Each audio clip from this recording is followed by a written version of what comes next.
할렐루야. 에베소서 말씀 강해를 계속해서 이어가고 있습니다.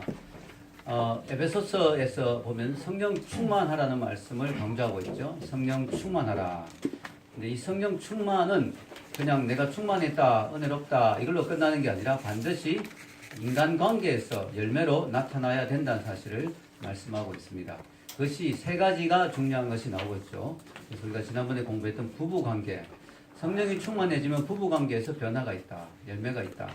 그 다음에 오늘 말씀을 보면 부모와 자녀와의 관계, 부모와 자녀의 관계에서도 변화가 나타난다. 그리고 마지막으로는 다음 주에 보게 될 노사관계, 그래서 우리가 직장에서도 변화가 나타나게 된다. 이 성령 충만하다는 것은 결국은 삶의 자리에서 관계에 있어서 변화가 나타난다. 왜냐하면 성령이 충만하게 되면 상호 복종, 다른 사람을 섬기고 배려하고 또 다른 사람을 돕고자 하는 그런 마음이 생기기 때문에 관계에 변화가 일어나게 된다는 거죠. 그리고 하나님이 사랑의 마음을 부어 주시기 때문에 이 조시 맥도웰 같은 사람은 평생을 자기 아버지를 미워했어요. 왜냐하면 아버지가 술주정뱅이여서 자기가 동네에서 아버지 때문에 망신당한 일이 한두 번이 아니었어요. 자기가 제일 저주한 사람이 자기 아버지였는데 조시 맥도웰이 대학교 때 예수님을 영접했습니다. 그래서 그 사람이 예수님을 믿고 나니까 그 마음에 변화가 찾아왔어요. 그러니까 아버지가 너무 불쌍하게 보이고 아버지를 용서하는 마음이 생겼습니다. 그래서 그 어느 날 아버지를 찾아갔습니다. 가서 아버지에게 평생 하지 않았던 이야기를 했습니다. 아버지 사랑해요. 그 아버지가 깜짝 놀라면서 너를 이렇게 변화시킨 그분이 누구냐? 예수님입니다. 그러니까 그 아버지가 그 자리에서 무릎을 꿇고 나도 그 예수를 믿고 싶다. 그래서 그 아버지가 그때부터 영원히 술을 끊었다고 합니다. 그리고 예수님을 영접했다고 합니다. 할렐루야. 물리는 극적인 사건이지만 한 가지 예죠. 그래서 관계의 변화가 일어나는 것이죠. 오늘 성경에 보면은 이 부모와 자녀 간의 관계에 어떻게 해야 되는가 하는 내용이 나옵니다. 오늘날 이 세상을 살펴보면요, 부부 간의 관계에도 가정의 어려움도 참 많지만 부모와 자녀와의 관계의 어려움도 참 많은 것을 볼 수가 있습니다. 특별히 말세의 특징이 뭐냐? 성경에는 말세의 특징이 자녀들이 부모를 거역하는 일이 일어난다. 이것이 말세의 특징이라고 이야기합니다. 디모데후서 3장 1절에서 2절에 이런 말씀이 있습니다. 우리 같이 한번 읽어볼까요? 너는 이것을 알라. 말세에 고통하는 때가 이르러 사람들이 자기를 사랑하며 돈을 사랑하며 자랑하며 거만하며 비방하며 부모를 거역하며 감사하지 아니하며 거룩하지 아니하며. 그 뒤에 쭉 나옵니다. 이 말세의 특징 중에 아주 중요한 특징이 바로 부모를 거역하는 것이다. 그래서 만약에 자녀들이 대놓고 부모를 거역하는 그런 일들이 빈번하게 자주 일어난다면 이것이 말세가 되었다는 하나의 증거라고 볼 수가 있다. 자녀들이 부모를 거역하는 일들이 자꾸 일어난다면, 근데 지금 보면은 자녀들이 부모를 거역하는 일들이 참 많이 일어납니다. 그죠? 정말 옛날에는 상상할 수 없었던 자녀가 부모에게 말대꾸하고 대드는 것은 기본이고요. 부모를 살해하는 자녀들도 너무나 많이 요즘은 봅니다. 부모를 살해하는 자녀가 있어요.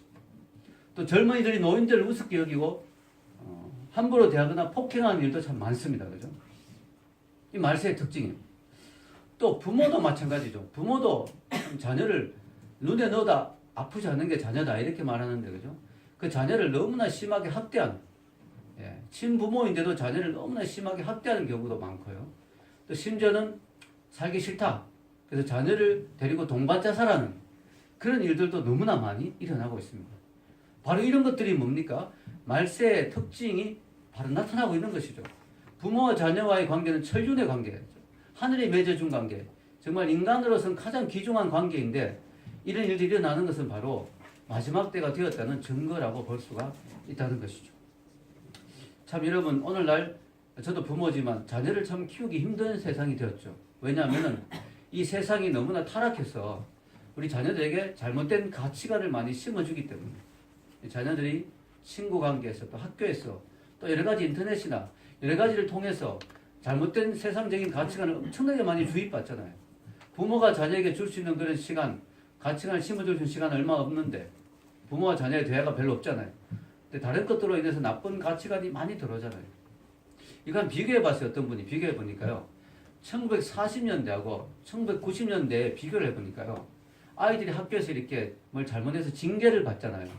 이제 교사들이 비교를 해보니까 공립학교 선생님들이 정언입니다.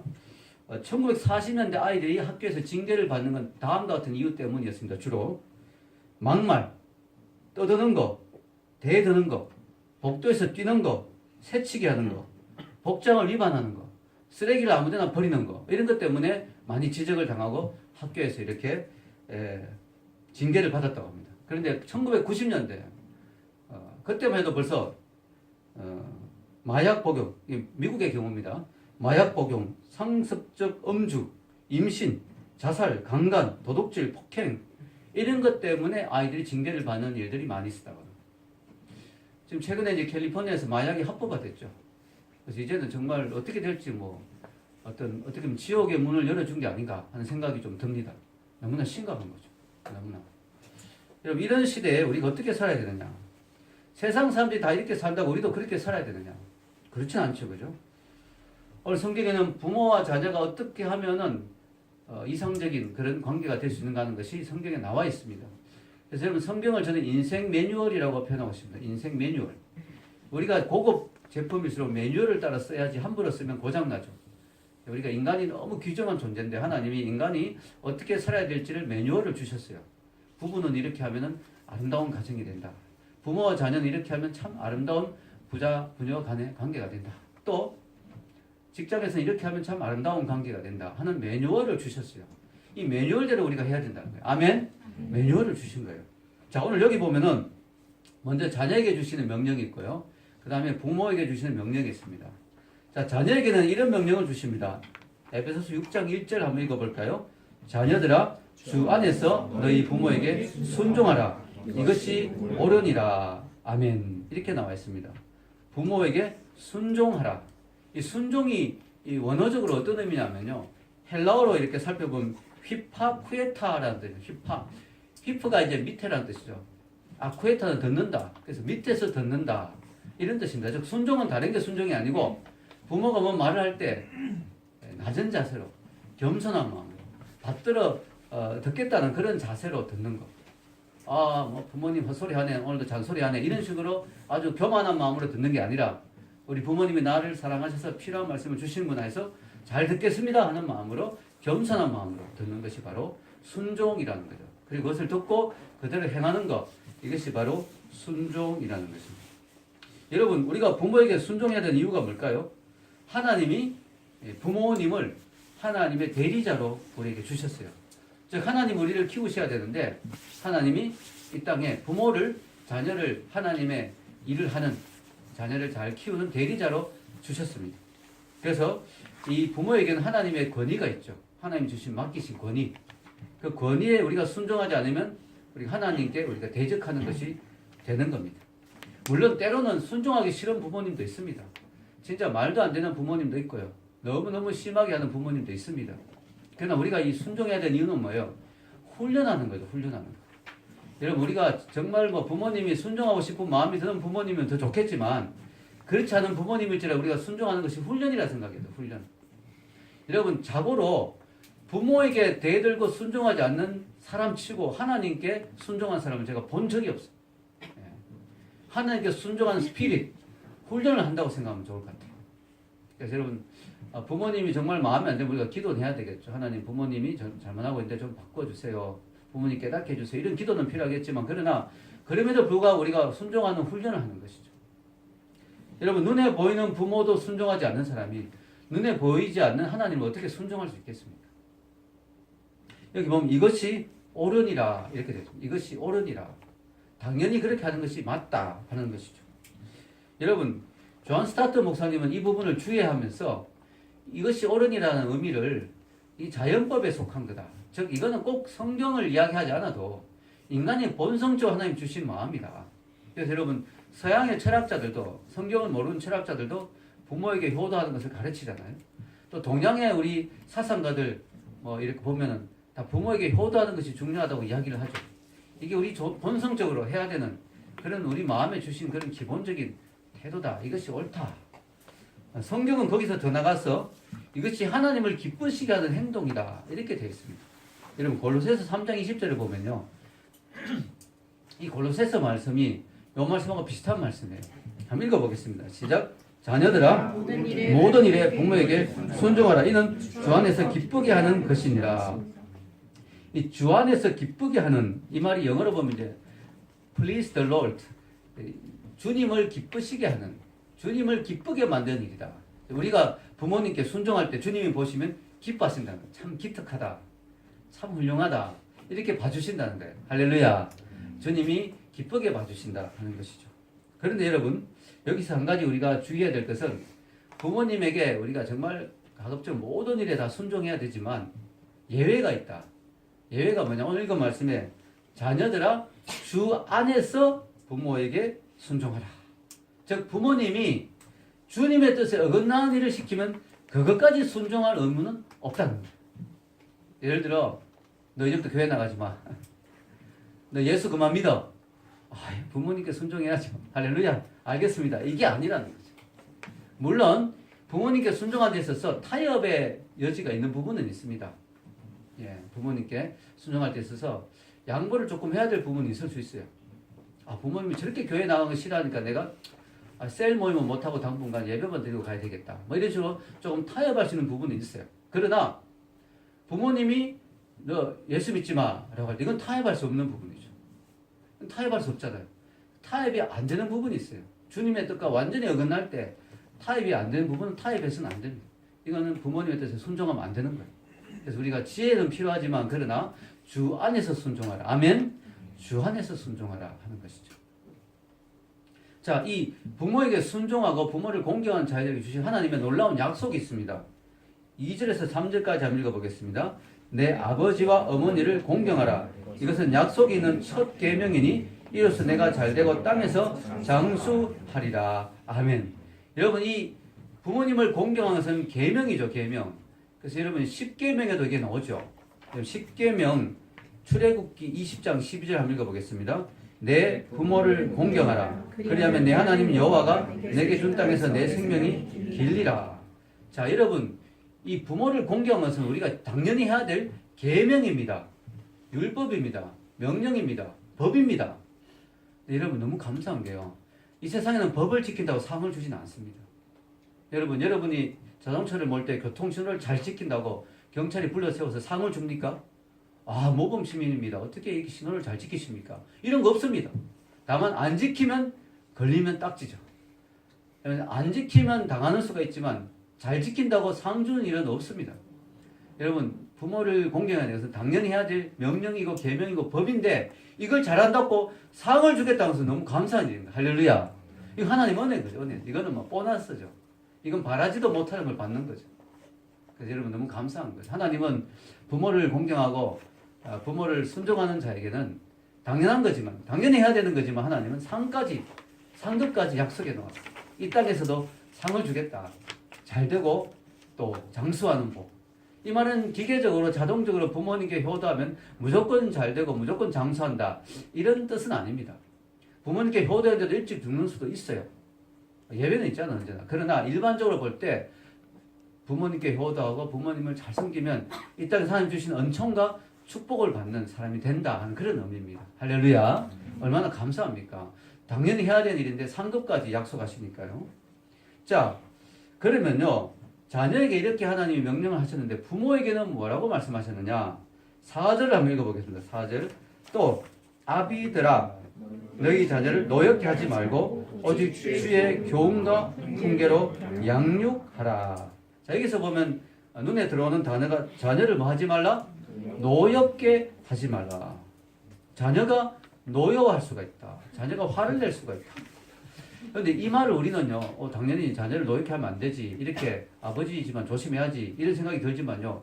이때 당시 성경에 쓰여졌던 로마 시대는 이것이 아주 파격적인 이야기라는 거죠. 왜냐하면 당시 로마 시대는 아버지에게 막강한 권한이 있었습니다. 제가 적어 놓았죠. 파트리아 포테스타스. 예. 파트리아 포테스타스라는 법이 있습니다. 이게 아버지의 법이라는 뜻입니다. 아버지의 법. 이게 뭐냐면 로마 시민권자 아버지는 자기 자녀를 마음대로 할 수 있는 법이 있었어요. 그래서 말 그대로 그 아버지는 자녀를 버려도 아무 문제가 없었어요. 그리고 자녀를 노예로 팔아도 아무 비방을 받지 않았어요. 아버지 마음인지. 아버지 권한인지. 자녀를 자기 농장에서 쇠사슬로 묶어서 일을 시킬 수도 있었고 원하면 자녀를 사형시킬 수도 있었어요. 아버지의 법입니다. 아버지의 마음입니다. 태어난 자녀를 그냥 버리라 해도 바로 버릴 수 있었어요. 그걸로 비방받는 아버지는 아무도 없었어요. 그 아버지의 권한이니까. 이런 시대에 성경이 써졌습니다. 이런 시대에 바울이 이 성경이 자녀를 노엽게 하지 마라. 엄청난 메시지죠. 엄청난 이야기죠. 아주 파격적인 주장입니다. 여러분, 자녀를 노엽게 하면요, 자녀 마음에 자꾸 분노가 쌓이죠. 부모에 대한 분노가. 그거 좋은 거 아닙니다. 그죠? 자, 여러분, 어떨 때 자녀가 노여워할까요? 제가 이렇게 좀 정리를 해봤어요. 이럴 때 자녀들이 분노하고 노여워할 것 같아요. 예를 들어 부모가 자녀를 차별되고 할 때, 야, 너 형은 잘하는데 너는 그게 뭐야? 뭐 이런 식으로 맨날 비교하고 차별되고 할 때, 또 아들이라고 막 잘해주고 딸을 막 무시하고 이럴 때, 그죠? 그런 거. 또 부모가 감정에 치우쳐서 자녀를 대할 때, 부모님 말로는 사랑의 매를 때리는데 지금 분풀이하고 있는 것 같아. 이 사랑의 매라고 말씀하시는데 분풀이야 이거 지금. 부모가 지금 화가 나서 너무 지나치게 나에게 좀 감정적으로 대하고 있어. 이럴 때 좀 분노가 생기죠. 또 부모의 양육 방식에 일관성이 없을 때, 어떨 때 이렇게 하라고 어떨 때도 저렇게 하라고 자꾸 말이 바뀌고 자녀가 막 헷갈리고 이럴 때, 또 부모가 자녀를 자신의 소유물처럼 대할 때, 그죠? 자기 소유물처럼 함부로 대할 때, 부모가 자녀를 자신의 욕망을 이루는 도구로 사용할 때, 야, 내가 말이지, 이런 게 되고 싶었는데 평생 못 돼서 하니야. 너가 아빠 꿈을 이뤄줘야 돼. 너 무조건 서울대 가야 돼. 뭐 이런 식으로. 자신의 어떤 욕망의 도구로 자녀를 사용한다. 이럴 때 말이지. 그 외에도 여러 가지가 있겠지만, 이럴 때 뭐 지나친 엄격한 훈육 방식이나 말이죠. 그죠? 지금도 기억나는데 중학교 때 우리 반에 1등한 애가 있었어요. 아, 부럽더라고요. 반에서 맨날 1등 하니까. 야, 너 좋겠다, 1등 하니까. 걔 말이, 내 1등 안 하면 나는 큰일 난다, 이거. 집에 가서 한 문제라도 틀리면 나는 손을 이렇게 내밀고 고무줄로 손을 막 계속 맞는다는 거예요. 그래서, 야, 부러운 게 좀 불쌍하더라고요. 자, 여러분, 이 자녀를 너무 그렇게 키우면 안 되는 거죠. 여러분, 자녀의 마음속에 분노가 일어나죠. 자, 우리가 꼭 기억해야 될 것은, 특히 믿는 사람이 우리가 꼭 알아야 될 사실은 뭐예요? 나의 자녀는 나의 자녀이기 이전에 뭐예요? 하나님의 자녀다. 아멘. 하나님의 사랑스러운 자녀다. 그래서 우리는 자녀를 잠시 뭐예요? 맡아서 키우는 거예요. 그래서 누가 그렇게 표현하더라고요. 부모는 뭐냐? 왕의 자녀를 맡아 키우는 보모다. 할렐루야. 우리 아이들이 왕이신 하나님의 자녀잖아요. 왕의 자녀를 우리는 맡아 키우는 보모다, 보모. 함부로 뭐 하면 안 되죠, 우리가. 우리는 자녀를 키울 때 나의 자녀이기 이전에 하나님의 자녀라는 생각, 하나님의 형상대로 지원받았다는 생각. 그래서 여러분, 자녀에게 인격이 있다는 거, 자녀도 인격이 있다는 거예요. 그 인격을 우리가 존중해 주어야 돼요. 하나의 인간이니까, 또 하나님 형상대로 지원받은 소중한 존재니까 그 인격을 존중해 주어야 된다. 그리고 감정까지 존중해 줘야 된다. 자녀가 감정적으로 마음이 지금 상하게 있는데 뭐 억지로 막 시킨다든가 이런 거 아니죠. 의사를 존중해야 되죠. 너 오늘 동물원 가고 싶어? 아니요, 가기 싫어요. 알았어, 그럼 오늘 가지 말자. 약속했는데 가야지. 이게 말도 안 듣고 말이지. 이러면 안 된다는 거죠. 그래서 뭐 불공평하게 대한다든가 지나치게 요구하는, 특히 잔소리, 너무 많은 잔소리도 자녀들을 힘들게 하는, 우리 혜림이가 격하게 지금 공감하고 있습니다. 자, 여러분, 근데 이런 것들을 강조하면요, 또 어떻게 생각하게 되냐면, 그럼 자녀를 막 너무 막 감정이 상할까봐 조심하고 오냐 막 떠받들어 키워야 되느냐? 중국에서는 아이를 소황제라고 표현하죠. 왜냐하면 중국에서 아이를 한 명밖에 못 낳게 하니까 그 아이들을 완전히 막 왕처럼 떠받드니까 그 아이들이 너무너무 버릇이 없는 아이로 자라는 소황제. 이것도 좀 안 좋은 거죠. 그래서 여러분, 오늘 말씀에는 자녀를 노엽게 하지 말라는 말씀 바로 옆에 균형을 이루게 뭐가 나옵니까? 오직 주의 교훈과 훈계로 양육하라. 이렇게 나옵니다. 이 균형을 이루고 있죠. 자녀들에게 인격적으로 자녀를 잘 대하고 자녀들을 존중하고 잘 대해야 되지만 그러나 그렇다고 오냐오냐 키우는 건 아니다.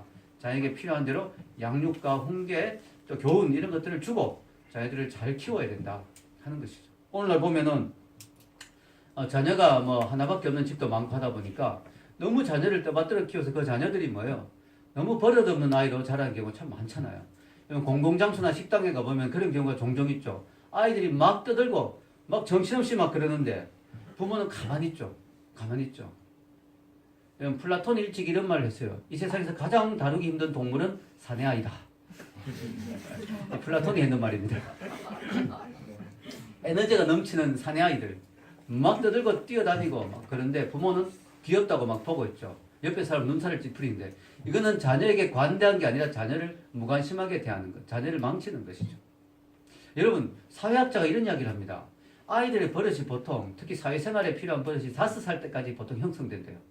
이 5살 때까지 아이를 제대로 부모가 훈육을 안 하면 그때 이후에는 그 아이들이 친구를 사귀기 힘든 아이가 된다. 왜냐하면 부모는 그 아이를 오냐오냐 모든 게 좋다 잘한다 이렇게 하겠지만 누가 그렇게 받아줍니까? 세상에 나가면 그 아이가 당장 뭐 유치원에 가도 누가 그렇게 그 아이를 오냐오냐 이렇게 해줍니까? 친구 관계에 있어서 자기 마음대로 하려고 하고 고함 지르고 자기 뜻대로 안 되면 막 화내고 막 함부로 하고 다른 사람 함부로 대하고 이런 사람을 누가 좋아하겠어요? 부모가 자녀를 사랑하는 게 아니에요. 그게 자녀를 망치는 거예요. 자녀를 정말 인격적으로 다른 사람을 배려하고 다른 사람을 생각하고 질서를 지키고 자기 있던 절제도 하고 이런 아이를 키워야지 아이가 귀엽다고 막 너 마음대로 하고 싶은 대로 해라 이렇게 키워버리면 그 아이가 세상에 나가면 뭐예요? 매정한 세상과 마주하게 됩니다. 아무도 그걸 인정 안 해주거든요. 그럼 그 아이는 사회생활 하면서 너무너무 힘든 아이가 됩니다. 그 아이 장래를 망치는 게 되는 것이죠. 그래서 그 아이가 이 5살이 되기 전까지 잘 이렇게 부모가 잘 그런 걸 키워야 됩니다. 그래서 여러분 그런 책도 있죠. 내가 알아야 될 모든 것은 유치원에서 배웠다. 그 말은 뭡니까? 유치원에서 가르쳐주는 그 정도만 지켜도 사회생활하는데 문제가 없다는 거예요. 유치원에서 뭘 가르칩니까? 줄 서라. 친구 거 뺏지 마라. 남 밀지 마라. 떠밀지 마라. 새치기 하지 마라. 밥 먹다 흘리지 마라. 고함 지르지 마라. 이런 거 다 유치원에서 배우잖아요. 그거만 지켜도 사회생활하는데 아무 문제가 없다는 거예요. 어릴 때 그런 걸 잘 가르칠 필요가 있고요. 특히 주의 교훈과 훈계로 양육하라. 이건 무슨 뜻이냐면은 질서를 잘 지켜라, 떠들지 마라 이런 것만이 아니라 하나님의 말씀으로 성경적인 가치관을 가진 아이로 키워라. 아멘. 성경적인 가치관을 가진 키워라. 여러분 일찍이 아브라함 링컨이 이런 말을 했어요. 참 멋있는 말인데요. 제가 적어놓진 않았지만 우리에게 성경이 없다면 옳고 그른 것을 구분할 수가 없다. 와, 아브라함 링컨이 정말 멋있는 말을 했어요. 우리에게 성경이 없다면 옳은 것과 그른 것이 구분할 수 있는 근거가 없다. 아브라함 링컨은 알다시피 정말 제대로 학교 교육을 못 받았잖아요. 그의 어머니가 준 성경책을 선물로 줬죠. 돌아가실 때 어머님 그때 아브라함 링컨에게 이걸 꼭 이 말씀대로 살아라. 그래서 링컨이 성경대로 살았기 때문에 참 위대한 사람이 됐잖아요. 여러분 아무리 대학 교육을 받더라도 하나님의 말씀이 없다. 그러면 무엇이 옳고 그른지를 판단할 수 없어요. 요즘 이 세상에 보면은 정말 많이 배운 사람인데 엉뚱한 소리 하는 사람 참 많잖아요. 이게 뭐냐면은 성경의 가치가 없기 때문에. 여러분이 아이를 키울 때 뭘 기준으로 키울까요? 부모 말을 듣고 부모의 말을 기준으로 키우면 되겠지. 근데 여러분 오늘날 이 시대가 어떤 시대입니까? 포스트 모더니즘 시대. 특징이 뭐예요? 절대적인 권위를 인정하지 않는다. 절대적인 가치를 인정하지 않는다. 그래서 부모가 아버지가 하라면 해. 이게 안 통하는 시대가 됐어요. 여러분 만약에 성경이 없다면 아이를 키우는데 뭘 기준으로 키울 수 있겠냐 이거죠. 예를 들어 여러분이 딸을 키운다고 생각할 때 그 아이가 대학생이 되었는데 매일 밤마다 다른 남자하고 자고 들어온다고 생각해보세요. 아버지로서는 기가 막힌 이야기 아닙니까? 아이를 불렀어. 이렇게 말했다고 생각해보세요. 야, 너 그러면 되냐? 어떻게 매일 밤마다 다 큰 처녀가 남자들하고 자고 들어오냐? 옛날 같으면 아버지 잘못했어 이렇게 나오겠죠. 그러나 지금은 어떤 시대예요? 아버지 답답하시네. 역시 우리 아버지는 답답하단 말이에요. 저는요 인생은 최대한 즐겨야 된다고 생각해요. 이렇게 말하면 아니야 라고 말할 수 있는 근거가 어디 있겠어요? 아니야 그거 아니야 그건 아버지 생각이죠. 제 생각은 달라요. 이러면 할 말이 없는 거예요. 할 말이 없는 거죠. 그러나 성경이 있다면 어떻게 돼요? 성경을 딱 내밀면 성경 말씀대로 하면 내가 이게 잘못됐구나 하는 기준이 생기잖아요. 안 그러면 우리가 아이를 키울 수 있는 기준이 없다는 거예요. 부모님들이 그걸 알아야 되는 거죠. 여러분 저희 가정에도 딸이 새집과 아이를 키우지만 부족하지만 그래도 말씀대로 키우려고 많이 노력을 했습니다. 그래서 우리 아이들이 지금 둘이나 미국에 가 있고 우리가 뭐 그 아이를 감시할 수가 없잖아요. 24시간. 그러나 기본적으로 마음을 놓고 있습니다. 왜냐하면 우리 아이들이 기본적으로 성경의 가치를 가지고 있다고 생각하기 때문에 조금 잘못하고 실수한 건 있겠지만 정말 어긋나거나 잘못된 길로 가지는 않으리라는 믿음이 저희들이 있어요. 그러니까 얼마나 마음이 편한지 몰라요, 여러분. 여러분, 지금도 기억나는데요. 우리 아이들이 어릴 때 성경을 열심히 읽으면서 성경의 가치나 기준들이 이렇게 머릿속에 들어간 걸 많이 느낍니다. 한번 우리 에스더가 어릴 때 성경 읽다가 저에게 와서 이야기했어요. 아빠, 제가 뭐 잘못하면 매로 때려요. 이러는 거예요. 아이가 깜짝 놀라고. 아니, 왜 그러면 하냐. 성경을 읽다 보니까 아이가 잘못하면 부모님 매로 때리라고 돼 있어요. 아이가 그러면 하는 거예요. 제가 잘 됐네 하면서 때리진 않았고요. 이야, 잘 됐네 하면서 때리진 않았고 너무 기특한 거예요. 알겠다고. 그래서 여러분, 때릴 필요도 없는 거죠. 그런 아이는. 그래서 스스로 맞겠다고 찾아온 아이를 어떻게 때리겠습니까? 때릴 필요도 없습니다. 그래서 참 감사하다. 성경의 기준을 가지고 자란다는 게 감사하다. 우리 혜림이가 10살 때쯤 됐을 때 일인데요. 제가 외부에 집회를 갔다가 들어와서 양복을 막 벗는데 혜림이가 인형을 가지고 노는 게 너무 귀여운 거예요, 애기가. 그래서 양복을 벗다가 넥타이를 풀다가 너무 귀여워서 그 인형의 목에 넥타이를 탁 걸었습니다. 혜림이가 정색을 하면서 아빠 왜 이래? 이러는 거예요. 왜 그러니까. 성경에 보면 여자가 남자 옷을 입으면 안 되게 돼 있어. 지금 여자 인형인데 왜 남자 넥타이를 매느냐고. 너무 놀랐습니다, 제가. 그래서 미안하다고. 내가 잘못했다고. 그래서 제가 그때 참 기뻤습니다. 아, 혜림이가 분명한 성경적 기준을 가지고 있구나. 한 10살 정도밖에 안 됐는데 그러더라고요. 그래서 제가 깜짝 놀랐습니다. 그래서 우리 아이들 에스더 같은 경우는 이제 영어로 성경 한 7독 정도 했습니다. 중학교 때. 그래서 성경적 기준이 분명히 있다는 게 참 감사하더라고요. 그래서 여러분, 우리가 오늘 말씀을 보면요. 주의 교훈과 훈계로 양육하라 이렇게 돼 있죠. 여러분 성경에 보면은 쉐마라는 말씀이 있죠. 쉐마가 신명기에 나오는데요. 이 신명기에서 쉐마가 뜻이 뭐냐면 들으라 하는 뜻입니다. 들으라. 여러분 신명기 우리 6장 4절 7절을 읽고 이 말씀대로 아이들을 키워야 될 것 같습니다. 같이 읽겠습니다. 이스라엘아 들으라. 우리 하나님 여호와는 오직 유일한 여호와시니 너는 마음을 다하고 뜻을 다하고 힘을 다하여 내 하나님 여호와를 사랑하라. 오늘 내가 내게 명한 이 말씀을 너는 마음에 새기고 내 자녀에게 부지런히 가르치며 집에 앉았을 때든지 길을 갈 때든지 누워 있을 때든지 일어날 때든지 이 말씀을 강론할 것이며 아멘. 여기서 이제 쉐마란 말이 나왔죠. 쉐마가 히브리 말로 들으라 하는 뜻입니다. 뭘 들으라는 거예요? 하나님이 유일한 하나님이라는 사실을 잘 들으라. 그리고 그 하나님을 마음을 다하고 뜻을 다하고 힘을 다하고 모든 걸 다해서 사랑하라 하는 이 말씀을 잘 들으라. 그리고 이 말씀을 아이들에게 언제나 부지런히 자녀들에게 가르치라고 했잖아요. 아버지 책임입니다. 부모님 책임입니다. 아이들이 말씀을 안 잘하고 엉망인 아이가 된다면 부모 책임이 있다는 거예요. 분명히 가르치라고 되어 있거든요. 유대인들은 성경 가르치는 걸 최우선으로 하죠. 그래서 지금도 10대들의 문제가 제일 작은 곳이 유대인이에요. 유대인들에게는 10대 문제가 별로 없어요. 말씀으로 가르치니까요. 이렇게 가르쳐야 된다는 사실을 잘 들으라. 그리고 아이들에게 이걸 잘 알아듣게 가르쳐라 하는 것입니다. 여러분 잠언서 22장 6절에도 이렇게 말씀하죠. 같이 읽겠습니다. 마땅히 행할 길을 아이에게 가르치라. 그러면 늙어도 그것을 떠나지 아니하리라 하면 3살 버릇이 8까지 간다 이런 말이 있죠. 3살 때 배운 그 버릇이 80살까지 이어진다는 거예요. 어릴 때 이걸 잘 키워놓으면 잘 가르쳐놓으면 그것이 영원히 간다. 마치 시멘트를 여러분이 금방 발라놓았는데 굳기 전에 발을 탁 밟으면 발자국 딱 남잖아요. 그래서 여러분 그 헐리우드 이런 데 가보면 스타들 손자국 딱 있잖아요. 그 굳기 전에 탁 찍어 놓은 거거든. 그러니까 여러분의 아이들의 마음이 딱 굳어지기 전에 어릴 때 말씀으로 도장을 탁 찍어놔야 돼. 할렐루야. 하나님 사랑의 도장을 탁 찍어놔야 돼. 그럼 그게 영원히 가는 거죠. 영원히. 이미 굳어버리면 참 어렵습니다. 굳은 마음에 가르친다는 건 참 어려운 거죠. 여러분 저희들이 아이를 키우면서 그 무엇보다 성경을 사랑하는 아이로 키우고 싶었습니다. 그래서 저희들이 홈스쿨 한 이유도 그거죠. 성경을 좀 많이 읽히고 싶었어. 그래서 여러분 특히 제 아내가 그걸 참 잘했는데요. 아이들이 이렇게 성경을 일독하면 상을 꼭 줬습니다. 왜냐하면 성경을 읽으면 좋은 일이 있다. 이걸 이제 경험하게 하기 위해서. 근데 일독을 다 하려면 너무 길잖아요. 그래서 구약 읽으면 일독, 신약 일독 이렇게 해서 성경이 딱 일독한 날은 그날은 파티하는 날이죠. 제일 좋은 레스토랑에 뭐 완전 고급은 아니지만 아이들이 가고 싶어하는 레스토랑에 가서 맛있는 음식 주고 또 아이들이 갖고 싶어하는 선물 밀어놨다 그날 또 사주는 거죠. 그래서 아이들이 야 성경 읽는 건 이렇게 행복한 일이구나. 성경 읽고 나면 좋은 일이 있구나. 이런 것들을 느끼게 그렇게 해서 성경을 열심히 읽혔습니다. 참 잘한 것 같아요. 또 큐티 훈련도 열심히 했어요. 여러분 국민대 우리가 처음에 교회를 개척할 때 그 어린 아이들 데리고 아침마다 우리 수업 시작하기 전에 아침 일찍이 모여서 국민대 교수님 연구실 빌려가지고 같이 이렇게 성경을 읽으면서 큐티 훈련, 같이 큐티를 나누고 또 여러분 그 암송도 많이 시켰습니다. 우리 미국에 있을 때 에스더 같은 경우에는 그 한인교회에서 주최한 300구절 암송 대회가 있었는데 거기에 300구절을 암송했어요. 나가기 위해서. 그래가지고 최연소로 노인부터 아이까지 이렇게 아무나 나갈 수 있는데 제일 어린 나이로 가서 그때 아마 뭐 한 2등인가 뭐 했을 거예요. 그래서 우리 에스더가 300구절 암송했는데 놀라운 거는요. 그때 리디아가 너무 어려가지고 아예 안 시켰습니다. 얘는 너무 어려가 안 된다. 너무 놀라운 것은요.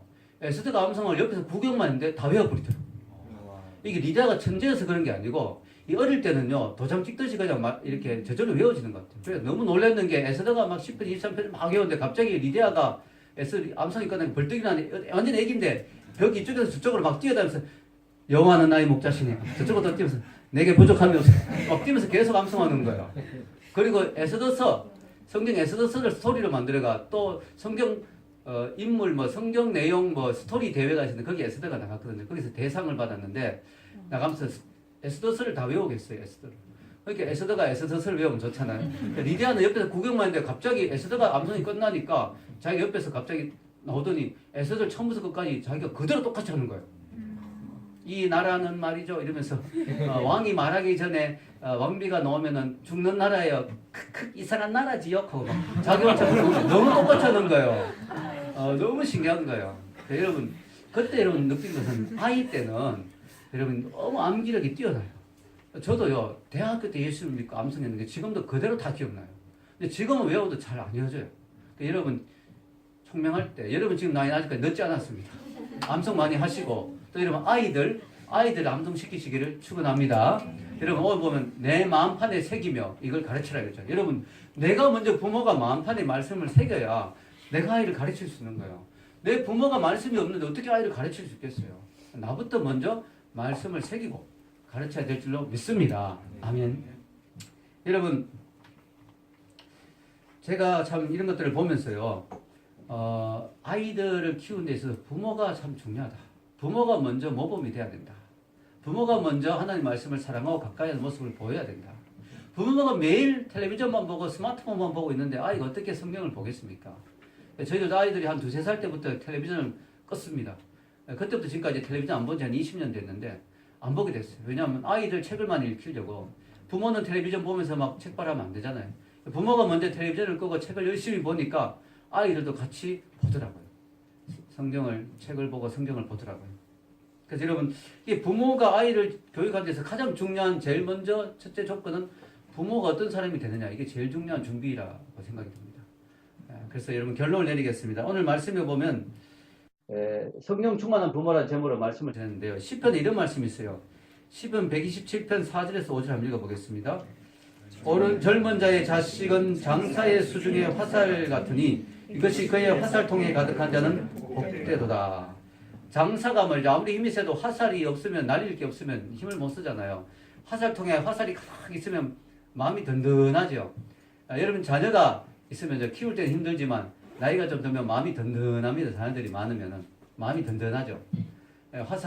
그러면 부모는 뭐가 돼야 될까요? 자녀가 화살이라면 화살 날리는 활이 돼야 되겠죠. 부모는. 근데 부모가 자녀에게 미끄럼이 돼서 자녀가 멀리 주님의 일을 하기 위해서 날아가고 마음껏 꿈을 펼칠 수 있도록 미끄럼이 되는 것이 부모가 해야 될 일이죠. 부모는 활이 되어서 희생해서 자녀를 멀리 화살을 날려보내는 그 일을 해야 되는데 어떤 분이 이런 말을 했어요. 부모가 자녀를 제대로 교육시키지 않으면 그 화살이 자기에게 날아온 걸 느낄 거다. 끔찍한 거죠. 자녀를 제대로 안 키워놓으면 자녀가 뭐예요? 평생 골칫덩어리가 되는 거예요. 저놈의 자식 저거 원수다 원수. 저거 안 낳았어야 되는데 이런 마음이 드는 자녀가 되면 안 되지 않겠습니까? 그 화살이 세상을 향해 날아가야 되는데 부모에게 날아오는 화살이 되면 안 되지 않겠습니까? 여러분 우리가 자녀를 키울 때요 2가지가 중요하죠. 하나는 뭐냐? 자녀를 믿음으로 키우는 게 중요하고요. 또 하나는 자녀의 재능과 은사가 무엇인가를 아는 것이 중요하죠. 자녀를 하나님이 어떤 일을 위해서 이 땅에 보내셨는가? 자녀가 잘하는 은사와 재능이 무엇이 있는가? 여러분 그것을 부모가 참 뒤늦게 발견하기도 해요. 여러분 요즘 악동 뮤지션 알죠? 악동 뮤지션 너무 귀엽죠? 선교사님 자녀잖아요. 몽골 선교사님 자녀. 그분이 인터뷰한 걸 제가 읽어봤는데 찬혁이가 그 대회 나가기 한 석 달 전에 처음으로 곡을 지어서 갖고 왔대요. 깜짝 놀랐대요 자기가. 그래서 자기 아이에게 이런 재능이 있는 줄 몰랐대요. 전혀 몰랐대. 놀랍죠. 이런 부모가 놀라운 그 자녀에게 놀라운 재능이 있다는 사실을 부모는 모르고 있는 경우도 있죠. 그래서 여러분 두 가지를 아는 게 중요한 것 같아요. 자녀를 키울 때 자녀를 알고 성경을 아는 거. 자녀만 알면 또 재능이 있지만 잘 나가는 교만한 자녀를 키울 수가 있겠죠. 자녀도 알고 성경도 알아야 돼요. 성경만 알아서 또 자녀의 능력과 재능을 놓칠 수가 있겠죠. 그래서 우리 두 가지를 알도록 기도하면서 키워야 될 줄로 믿습니다.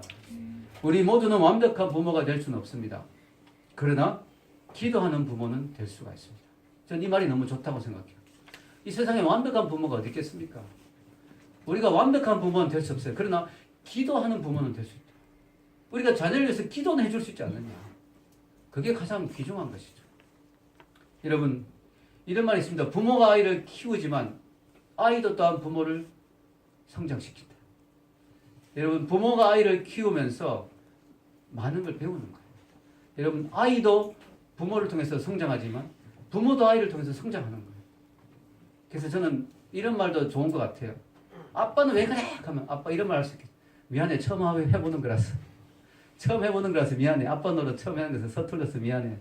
이렇게 말할 수도 있습니다. 여러분 같이 자라는 거예요. 그러나 중요한 것은 뭐예요? 완벽한 부모는 없다. 그러나 기도하는 부모가 된다면 그 자녀는 축복이다. 그래서 여러분 오늘 말씀을 기억하시면서요. 저와 여러분 모두가 부모님께 효도하고 자녀를 말씀으로 사랑으로 기도로 키워서 하나님께 영광 돌리는 저와 여러분이 되시길 주의 이름으로 축원합니다. 기도하겠습니다.